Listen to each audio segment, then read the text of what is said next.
Assalamualaikum warahmatullahi wabarakatuh. Perkenalkan, nama saya Indah Nurmasari, NPM 2321020059, Prodi Hukum Tata Negara kelas A semester 3. Baik, di sini saya akan menjelaskan mengenai materi pernikahan yang telah diberikan oleh Bapak Herpin Yoki Pradikta, SHI MHI. Baik, di sini saya akan membahas tentang pernikahan, yang dimana nikah merupakan perjanjian hukum atau akad untuk membolehkan seorang laki-laki memanfaatkan seorang wanita untuk menikmati kenikmatan yang awal mulanya merupakan perbuatan yang diharamkan, menjadi dihalalkan dengan telah mengutarakan akad yang benar. Menurut Muhammad Abu Isroh, nikah adalah akad yang memberikan faedah hukum kebolehan untuk mengalahkan hubungan suami istri antara seorang pria dan seorang wanita, serta mengadakan tolong-menolong dan memberikan hak-hak dan kewajiban antara mereka. Komplikasi hukum Islam. Perkawinan menurut hukum Islam adalah pernikahan, yaitu akad yang sangat kuat atau mitsaqon kolzan untuk menaati perintah Allah dan melaksanakannya ibadah. Undang-Undang Nomor 1 Tahun 1974 Pasal 1, yang dimana perkawinan merupakan ikatan lahir dan batin antara seorang wanita dan seorang pria sebagai suami istri dengan tujuan membentuk keluarga atau rumah tangga yang bahagia dan kekal berdasarkan ketuhanan yang Maha Esa. Dasar hukum, firman Allah SWT dalam Quran Surat Ad-Darzaliyat pasal 9, dan segala sesuatu kami ciptakan berpasang-pasangan supaya kamu mengingat kebesaran Allah SWT.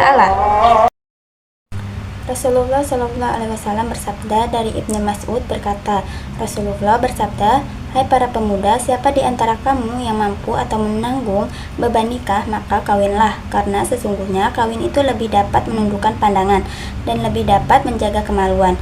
Dan siapa yang tidak mampu, maka hendaklah ia berpuasa, karena sesungguhnya berpuasa itu baginya menjadi pengekang syahwat. Hadis riwayat Jamaah. Adapun rukun dan syarat nikah, yaitu rukun nikah yang pertama, mempelai laki-laki; yang kedua, mempelai perempuan; yang ketiga, wali; yang keempat, 2 orang saksi laki-laki; yang kelima, ijab dan kabul. Syarat nikah. Syarat mempelai laki-laki: yang pertama, tidak ada hubungan mahram dari calon istri; yang kedua, kemauan sendiri atau merdeka; yang ketiga, jelas identitasnya; yang keempat, tidak sedang menjalankan ihram. Syarat mempelai perempuan yang pertama, tidak ada halangan syar'i; yang kedua, tidak berstatus suami yang masih sah; yang ketiga, tidak ada hubungan mahram; yang keempat, tidak dalam keadaan iddah; yang kelima, kemauan sendiri atau merdeka; yang keenam, jelas identitasnya; yang ketujuh, tidak sedang menjalankan ihram. Syarat-syarat wali. Yang pertama yaitu laki-laki; yang kedua, balik; yang ketiga, sehat akal; yang keempat, tidak dipaksa; yang kelima, adil; yang keenam, tidak sedang ibadah ihram. Syarat-syarat saksi. Yang pertama laki-laki; yang kedua, balik; yang ketiga, sehat akal; yang keempat, adil; yang kelima, mendengar dan melihat; yang keenam, tidak dipaksa; yang ketujuh, tidak sedang ibadah ihram; yang kedelapan, paham bahasa yang digunakan untuk ijab dan kabul. Syarat-syarat ijab dan kabul. Yang pertama, ijab dilakukan oleh wali atau yang mewakilinya, sedangkan kabul dilakukan oleh mempelai laki-laki atau yang mewakilinya. Atau syarat ketat, keduanya harus mumayyiz. Yang kedua, dilangsungkan dalam satu majelis. Kemudian antara ijab dan kabul tidak boleh diselingi dengan perbuatan atau kalimat yang dapat memisahkan antara ijab dan kabul.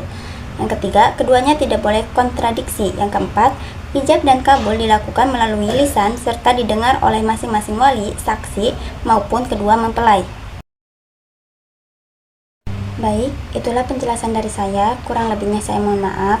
Saya ucapkan terima kasih. Wassalamualaikum warahmatullahi wabarakatuh.